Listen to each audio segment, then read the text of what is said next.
मुंबई आणि उपनगरात रात्रीपासूनच पावसाची संततधार सुरू आहे। दादर, लोअर परळ, सायन, अंधेरी, बोरिवलीत पाऊस होतोय। ठाण्यासह कल्याण डोंबिवलीमध्ये सुद्धा पावसाने हजेरी लावली आहे। मध्य रेल्वेची वाहतूक 20 ते 25 मिनिटे उशिराने सुरू आहे, तर पश्चिम रेल्वेवरील वाहतूक 10 ते 15 मिनिटे उशिराने होतीये।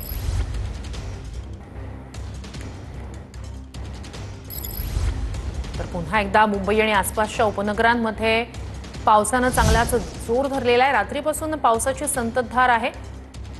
सकाळच्या वेळेची दृश्य आपण पाहतोय।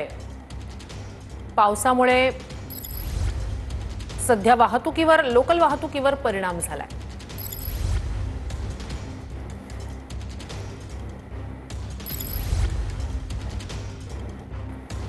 तर रात्रीपासूनच मुंबई आणि ठाणे जिल्ह्यात पावसाची संततधार आहे।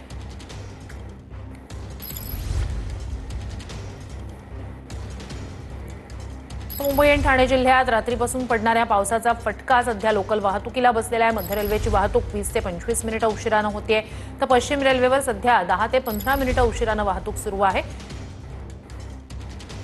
अधिक या सगळ्या संदर्भात जाणून घेऊया आपले प्रतिनिधी कृष्णा सोनारवाडकर यांच्याकडनं। कृष्णा, पुन्हा एकदा पावसाने जोर धरल्याचं दिसतंय, काय अपडेट्स आहेत रस्ते वाहतुकी संदर्भात आणि एकूणच पावसासंदर्भात? श्रुती, आपण पाहतो की मागच्या 2 दिवसापासून मुंबईमध्ये मुसळधार पाऊस पडतो आणि रात्री सुद्धा पावसाची संततधार सुरू होती। मात्र पहाटेपासून आपण पाहतोय की मुंबईमध्ये ढगाळ वातावरण आहे आणि मुसळधार पाऊस जो आहे तो मुंबईच्या आणि आसपासच्या परिसरामध्ये सुरू आहे।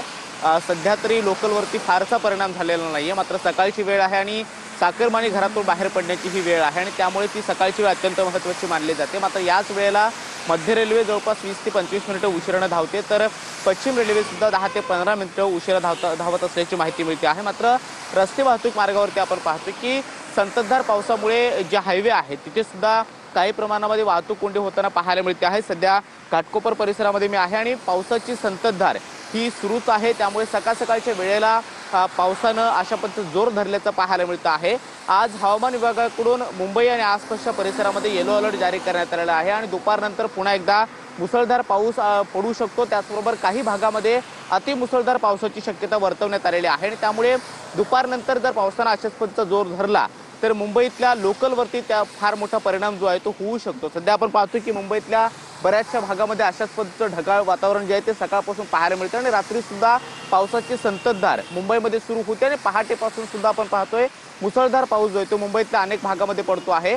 मुंबईसह ठाणे, नवी मुंबई, त्याचबरोबर कोकणच्या जो काही किनारपट्टीचा जो काही भाग आहे तिथे सुद्धा अशाच पद्धतीचा पाऊस पडतो आणि त्यामुळे दुपारनंतर जर पावसानं अशाच पद्धतीने जोर धरला तर मुंबईच्या लोकलवरती त्याचा परिणाम होऊ शकतो, लोकल विस्कळीत होऊ शकते आणि त्याचबरोबर रस्ते मार्गावरती सुद्धा वाहतूक नक्कीच कृष्णा, नक्कीच अपडेट्स घेत राहणार आहोतच।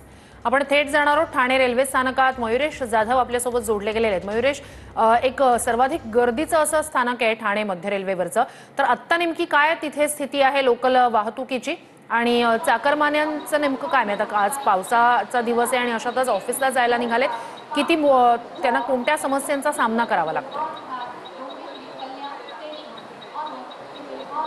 नक्कीच श्रुती, आपण जर बघितलं ठाणे जिल्हा असेल किंवा मुंबई उपशहर असेल, ह्या ठिकाणी रात्रभर जो पाऊस आहे तो सुरूच आहे आणि त्याचा फटका कुठेतरी मध्य रेल्वेवर पडला आहे। मी सध्या ठाणे रेल्वे स्थानकावर आहे आणि आपण जर बघितलं मध्य रेल्वेची जी लोकल सेवा आहे ती तब्बल 20 ते 25 मिनिटं उशिराने धावत आहे। तर दुसरीकडे हार्बर मार्गाची जर लोकल सेवा बघितली तर 15 ते 20 मिनिटं आणि पश्चिम रेल्वेची जर लोकल सेवा बघितली तर 20 ते 25 मिनिटं उशिराने धावत।